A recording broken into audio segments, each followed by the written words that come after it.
Hello everyone. Today we're going to look at one of the important questions, an array behavior. I don't know honestly if that can be counted as an interview question, but in either cases, this is one of the most important behavior of array and we need to learn definitely. Not for interview, but for understanding arrays. So let's go. Imagine we have an array. It's here, we have an array. So to show array, we are using square brackets like this. This is a square bracket, and we give values inside this bracket. So in JavaScript, this bracket return true. So it doesn't matter it's empty or there's an empty string inside it. It's called trueState value. So in all cases, this kind of array return trueState value. So this is our first condition.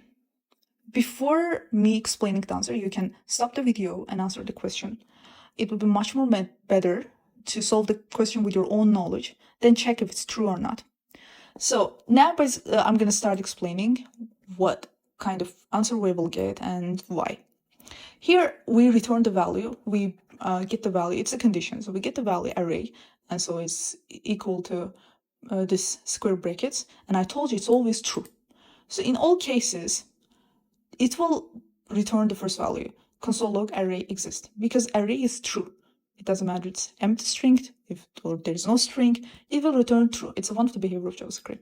So let's open and see the result. Okay, array exists. So it won't even come to this else part. What about the second one?